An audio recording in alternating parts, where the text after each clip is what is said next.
What's going on, guys? Good morning. It's Brandon. And so here is, my car over there. Here is the Smoking Gun car. And this car here is the one that's going to be the nail in GM's coffin because it's got an issue that all the cars have, but this one has it way more often. How you doing? Pretty good. Are you the Corvette tech? No. I wish. You're right? I wouldn't be able to test drive. Right. So anyhow, this particular car through p0700 and the other U codes by mile 150 from Bowling Green. So the car was brand new, still on its original tank of gas, and through the p0700 code, as well as the U codes, along with a plethora of other codes. So the gentleman who owns the car, he and I are friends, and coincidentally, guys, that car was supposed to be my car. It's a long story, but I already had one, and I said, you can go ahead and pass me in line and take my spot. So that car was supposed to be my car, and here's the irony, guys. Had I bought that car, I'd probably be dead. I'm just being blunt with you. I probably wouldn't be here, or I'd be in a wheelchair, because that car has lost communication with its transmission 5 times, and it doesn't even have 2,000 miles on it. It does it all the time.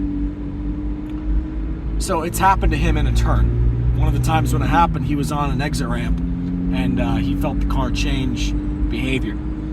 So all the cars do it, we think, because if you go back and watch the Randy Popes video, when the Randy Popes Haggerty video, when they're running the z06 against the GT3 RS, when the z06 goes over that ridge where it changes tilt of the car, that's when the computers get overloaded. And so we've had so many insiders or GM puppet wannabe people attacking us, saying that we're lying and that we don't know what we're talking about. Guys, you think that Randy Popst is in on this conspiracy where he's just gonna make shit up for the fuck of it?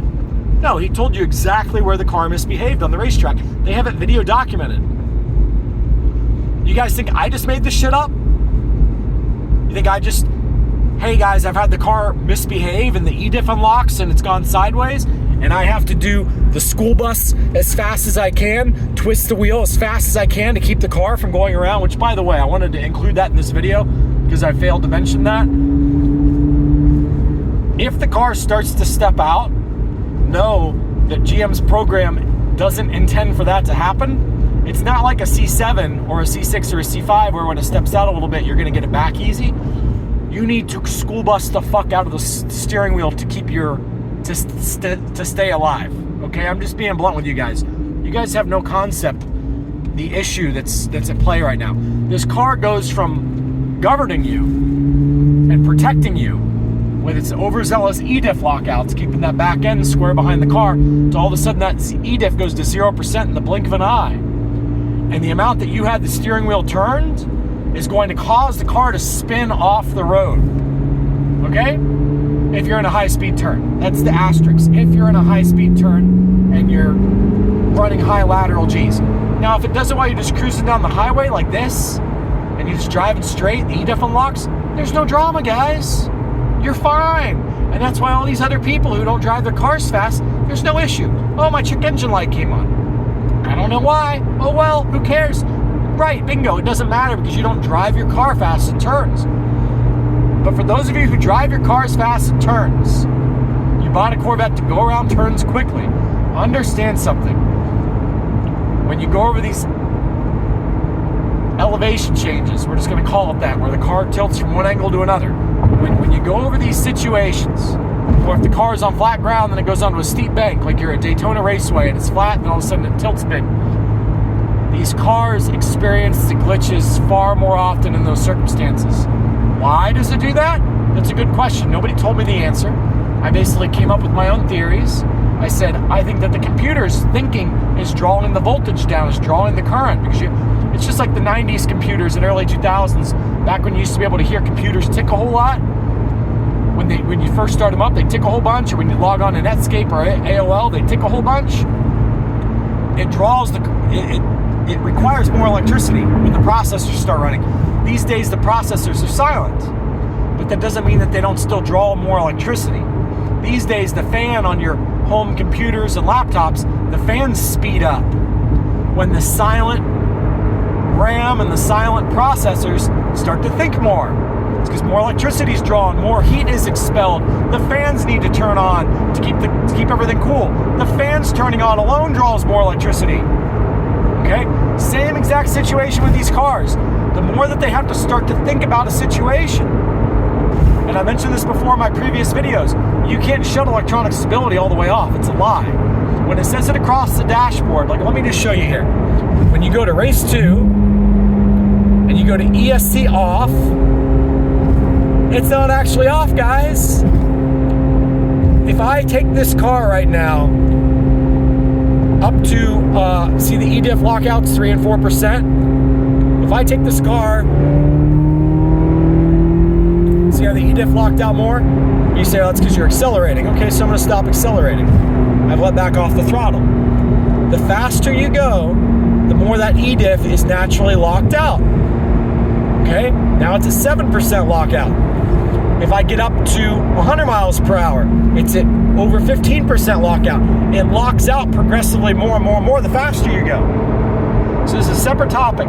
The car that you think that you understand at lower speeds, at 70 and below, it's a completely different car at 80, 90, and 100 and above. It locks out that e-diff more and more and more. Now the problem is, when you start to go around turns fast, at really high speeds, the e-diff locks out a lot. The e-diff will lock out to,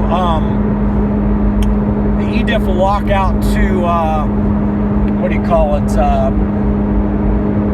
80%, 60 to 80% when you're going 120, 130 miles per hour. So at that point, you're having to crank the front wheel a lot to get the car to turn, because the e-diff is locked out, it's trying to get the car to go straight. So you're having to turn that front wheel a whole bunch. And what happens is when that unlocks to 0, where you have that steering wheel turned in a nanosecond, becomes far too much and the car starts to spin. So when I tell you that if you want to remain alive in one of these cars, the only reason why I'm still alive, because when I tell you that the car has done this to me on roads like Tail of the Dragon, in Tennessee and North Carolina, in the mountains, and they were caught on tape, the only reason why I was able to catch it is because I drive with one hand and I school bust the wheel as fast as fucking humanly possible when it starts to happen, and I barely got it back. And as I'm getting it back, the ESC is locking up different wheels, even though the dashboard says ESC is off. And I've had this confirmed to me by GM insiders. They said that when it happened to them, the ESC still fires. So when the TCU comes back online from being out of the picture for a moment, it goes blind for a second. When it comes back online, its ECS is fully active. The car does all kinds of crazy shit. This is fact, guys. The night that I hit the bear and the car went up on the tilt,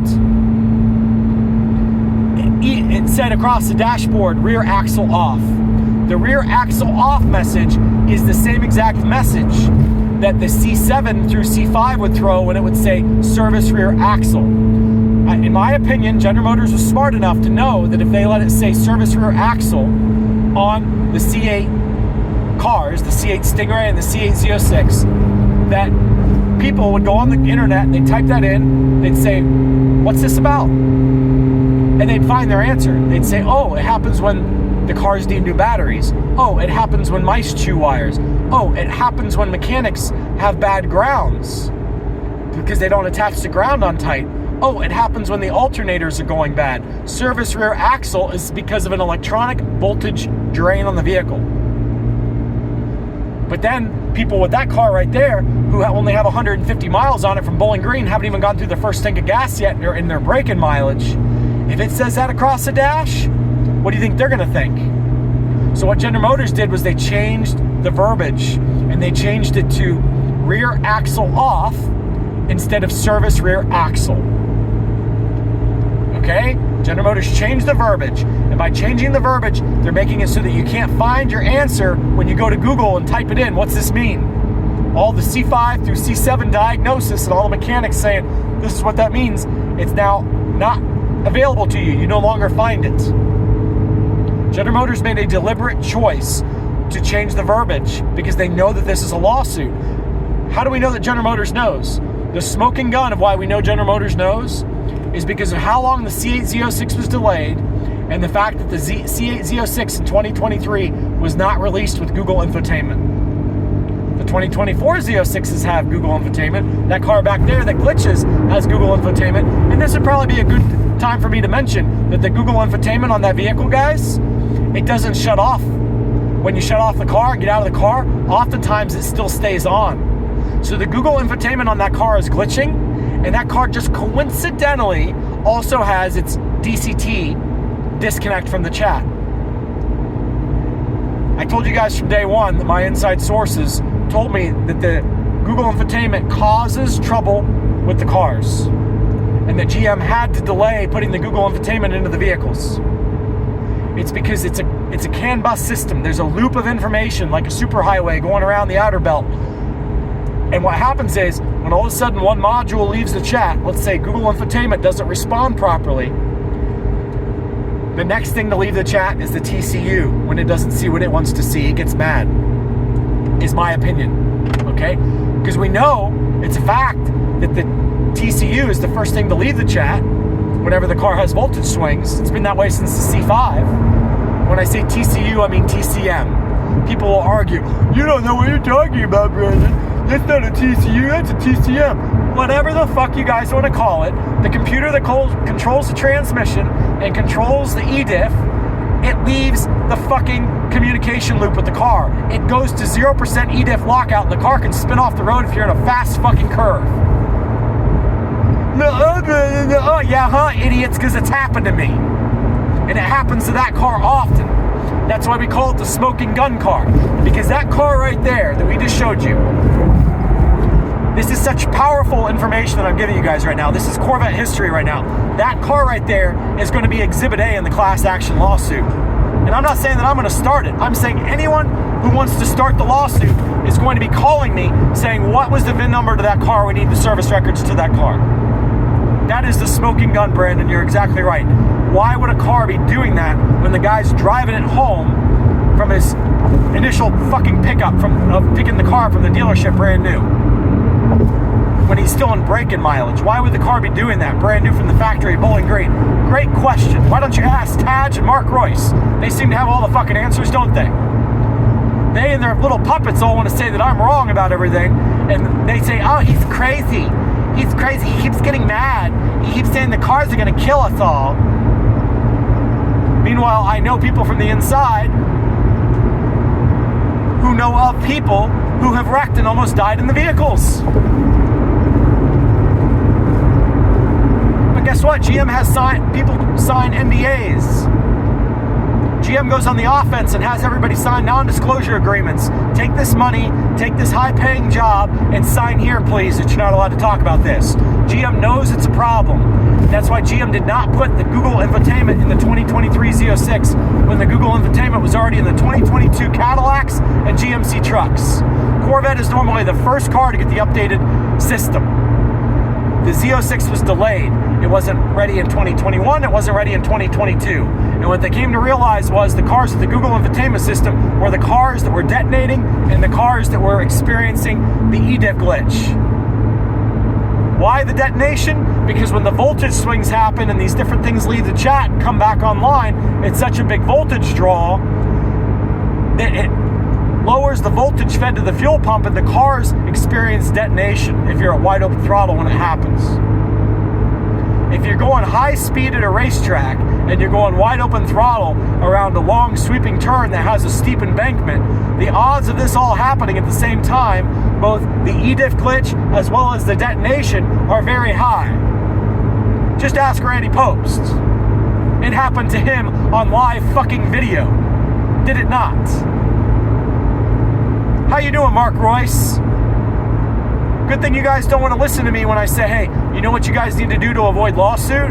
Because we're going to spell this out so a 4-year-old can understand it. If you guys would just offer a mechanical diff as an option in the Z06, just like I told you the other night, Taj, if you guys would offer, and just like I've been saying on Facebook for 3 years now, if you would offer a mechanical diff Z06, then the responsibility is on us, the consumer, to buy the car that we prefer. And it's a known fact that here on planet Earth, there's going to be electronic glitches with computers. I don't fault General Motors for that. I don't blame Taj that there's electronic glitches in a complex computer system. I appreciate all the goods that Taj has done. When I was at his retirement ceremony, I was appreciative of the guy. I was appreciative of Team Corvette. I appreciate all that they've done. What I have a problem with is the fact that no one at Team Corvette can seem to convey the message to Mark Royce and Mary Barra that if you would tell the world the truth, that e-diffs have their perks, and if you don't drive at the limit in turns, 1.2 lateral Gs at 130 miles per hour very often, then the e-diff car is the safer choice for you. Let me repeat this. If you don't drive fast in turns, the e-diff car is the safer choice for you. Because odds are when the glitches happen, you're not going high lateral G in a turn and the glitch means nothing. And meanwhile, all the other times when your 16-year-old kid jumps in the car or, you do something stupid in the car, the e-diff is there to catch you. Because you're not a good driver. The e-diff is the safer car for you. Meanwhile, those of us who can actually drive fast, Randy Popes, myself, Chris Harris, we prefer mechanical diffs. This didn't start with Corvettes, guys. We've known about this for a long time. We've known the e-diffs backstab us. I guarantee you that if you interviewed Jordan Taylor and he wasn't scared of losing his sponsorship and his connections with General Motors, and you said, hey, Jordan Taylor, which one is more consistent in a turn? The C8R race car or the e-diff Z51 C8 that you bought? He will quickly answer you the C8R race car. That's because the C8R race car has a mechanical diff in it. The Porsche ST has a mechanical diff in it. The Porsche Touring manual transmission GT3 has a mechanical differential in it. The Lamborghini STO has a mechanical differential in it. The Lamborghini Technica has a mechanical differential in it. Are you guys seeing a pattern? The new Maserati GT2 Stradale has an e-diff with multiple maps to choose from because they know that one map can't suit all. They know that the faster you go, the more you need that e-diff to unlock if you're going to have a car that's going to be... And by the way, by unlocking the e-diff, listen to me very carefully, Mark Royce, if you offered a program that allowed us to unlock the e-diff in high-speed turns, and that's for the advanced drivers, the perk to that is when the e-diff glitches happen and it unlocks to zero, it's not such a big delta. Delta means change, Mark Royce. It means instead of it going from 60% e-diff lockout to zero, we're only going from 15% e-diff lockout to zero.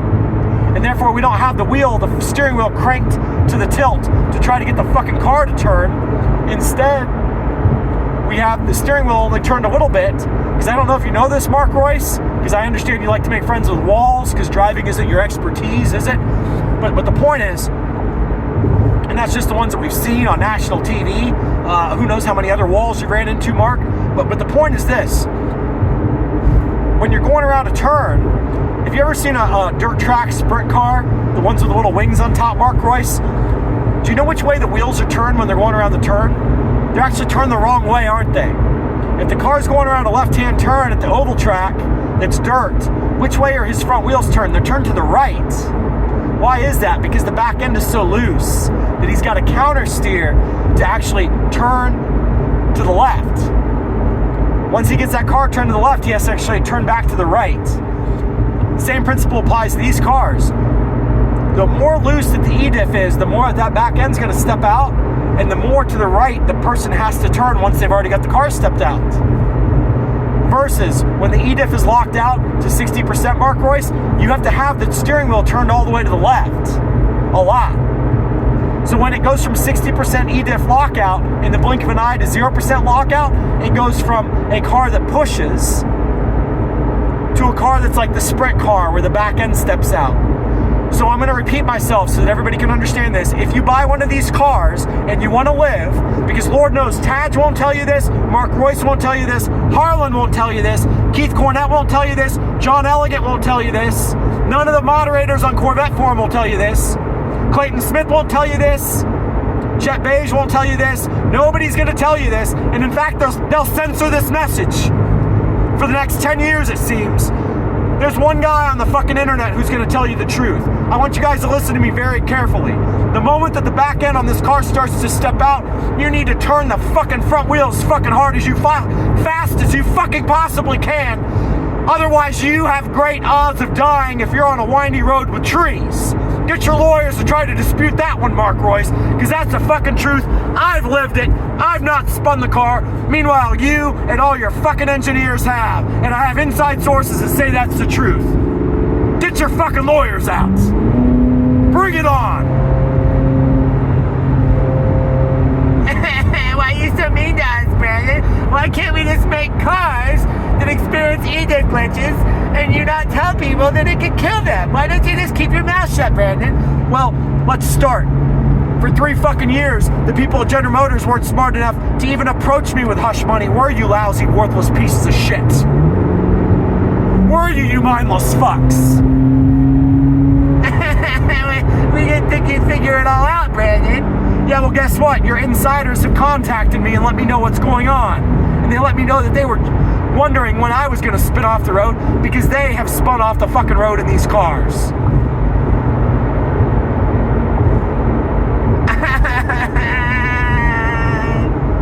We're going to get sued now because you're telling everybody the truth. Yeah, no shit.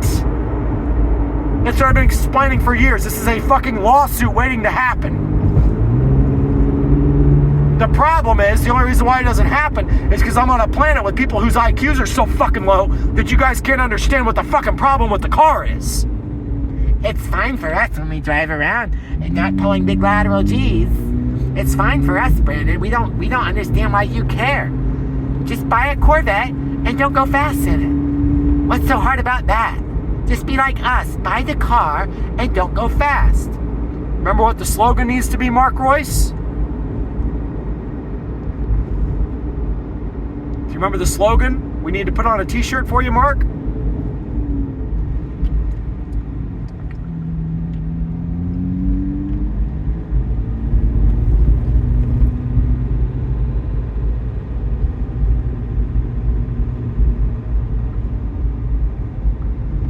Always drive your Corvette slow.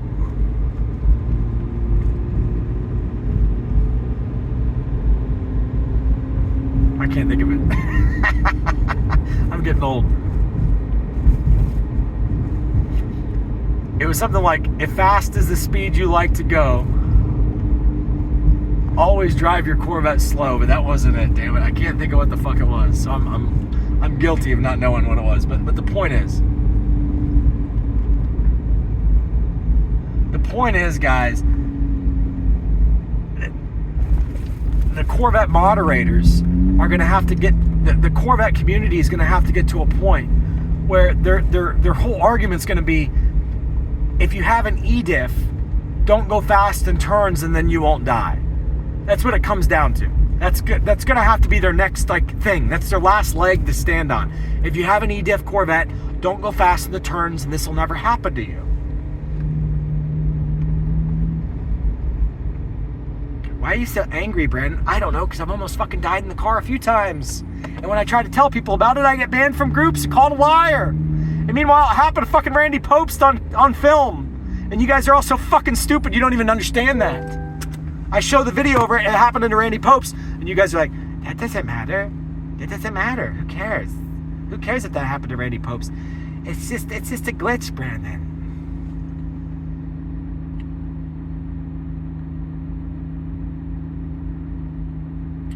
For the record again, I'm not trying to start a lawsuit, Mark Royce. I'm trying to get the cars fixed. And when I realized that there's not an easy way to fix this problem because there are electrical glitches, and I realized this is a complicated, massive fucking computer, and mice are going to chew wires, and you know, humidity and all these different things are going to happen. You're going to have issues with these cars. My point is this, Mark Royce, listen to me very carefully. If you offered the mechanical diff option of this vehicle, that leaves the responsibility to the consumer. And I'll tell people, 99% of you should buy the e-diff car. If you don't go super fast in turns all the time, the e-diff car is the car for you. Buy the car. Don't think twice. But for us 1%ers who go really fucking fast in high-speed turns, the mechanical diff is the car. Because it's a consistent car. You can have all the e-diff glitches, you can have all the computer glitches in the world. The computer glitches don't affect the manual mechanical diff, Mark Royce. Are you understanding, big guy? If you have a mechanical diff, it doesn't matter if the fucking voltage of the computer goes to zero. The mechanical diff doesn't change. You can shut the fucking car off. The mechanical diff is still the same, Mark Royce. The car doesn't spin off the road in a high-speed turn. Well, just play Russian roulette some more in our cars. It's not that big of a deal, Brandon. Just play Russian roulette some more in our cars. I'm not trying to sue you guys, but I am trying to create awareness because I have personal friends who have now spun your cars as they went over elevation changes on racetracks that they know like the back of their hand. Never had a problem with their Stingray. They get the Z06, all of a sudden, boom, glitch, spin off the road, totaled car. Could have killed themselves.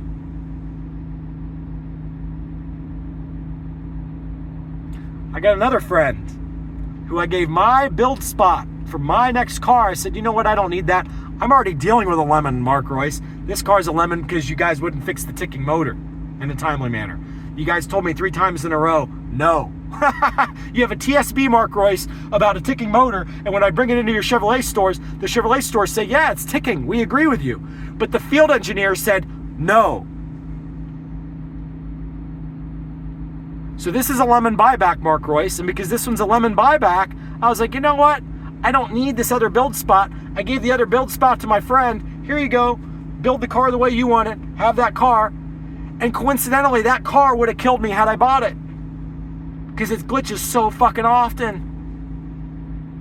5 times in 2,000 miles. And he doesn't drive it fast. He takes it to the dinner. And it glitches so bad that the check engine light comes on, p0700, and all the other U codes that the body controls and the e-diff are unlocked.